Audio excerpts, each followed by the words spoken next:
ഓം നമോ ഭഗവതേ വാസുദേവായ. ഓം നമോ ഭഗവതേ വാസുദേവായ.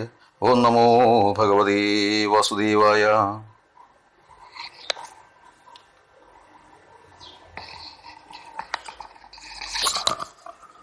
ഗിരിരാജന്റെ ഏതേത് അംഗങ്ങളിൽ ഏതേത് തീർത്ഥം ഇരിക്കുന്നു എന്നുകൂടെ പറഞ്ഞു കേട്ടാൽ നമുക്ക് നന്നായിരിക്കും. നാരദ മഹർഷി പറയുന്നു, ഗിരിരാജന്റെ എല്ലാ അംഗങ്ങളും തുല്യ പ്രാധാന്യമുള്ളവ തന്നെ. ഓരോ പ്രസിദ്ധിക്കും ഓരോ അംഗം പ്രധാനം എന്നേ വ്യത്യാസമുള്ളൂ. ബ്രഹ്മം സർവസമം എന്നതുപോലെ തന്നെ എല്ലാ അംഗങ്ങളും ഒന്നുപോലെ തന്നെ. ശൃംഗാരമണ്ഡലത്തിന്റെ അധോഭാഗത്താണ് ഗിരിയുടെ മുഖം. ഇവിടെയാണ് ഭഗവാൻ സകുടുംബം അന്നം നിക്ഷേപിച്ചത്.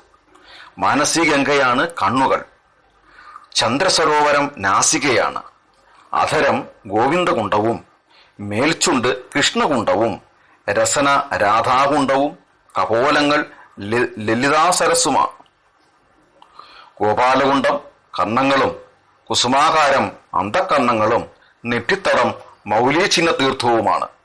ചിത്രശില ശിരസും വാദിനീശില കഴുത്തുമാകുന്നു. കന്തുകതീർത്ഥം പാർശ്വഭാഗങ്ങളും ഔഷ്ണീഷസ്ഥാനം കടിപ്രദേശവും ദ്രോണതീർത്ഥം പൃഷ്ഠവും ഉദരം ലൗകിക തീർത്ഥവുമാകുന്നു. കദംബകണ്ഠമാണ് മാറിടം.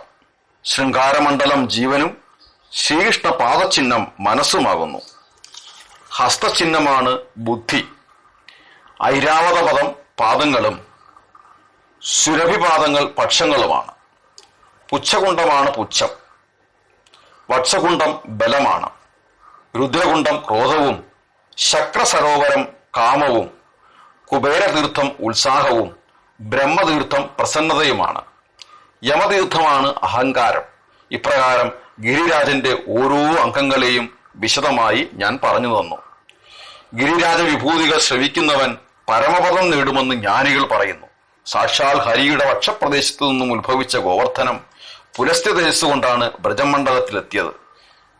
ഗിരിരാജ ദർശനം മോക്ഷദായകമാണ്.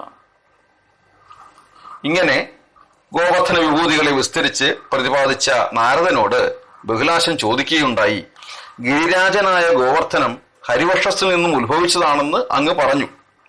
അത് എങ്ങനെ സംഭവിച്ചു എന്ന് അറിയാൻ എനിക്ക് ഔത്സുക്യമുണ്ട്. ഇത് കേട്ടിട്ട് നാരദ മഹർഷി പറഞ്ഞു, ഗോലോകത്തിന്റെ ഉത്പത്തി വൃത്താന്തവും ഭഗവാന്റെ ആദിലീലകളും കേട്ടാലും. ആദ്യന്തരഹിതനും നിർഗുണനും പരിപൂർണതമനുമായ ശ്രീകൃഷ്ണ ഭഗവാൻ കാലാതീതനാണ്. ഇവിടുന്ന് സ്വേച്ഛയ സഗുണാകാരം സ്വീകരിച്ചു. പിന്നീട് ശേഷനായി അവതരിച്ചു. അസംഖ്യം ബ്രഹ്മാണ്ഡപതിയായ അവിടുത്തെ പാദാബ്ജങ്ങളിൽ നിന്നും ഗംഗ ഉത്ഭവിച്ച് 3 കൈവഴികളായി ഒഴുകി.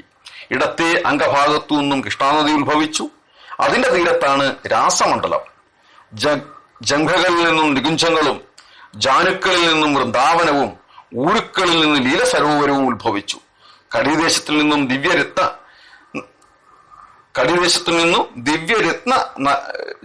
ഖചിതമായ സ്വർണഭൂമിയും ഉദയരോമരാജ്യങ്ങളിൽ നിന്നും ലതാസമൂഹങ്ങളും ഉണ്ടായി.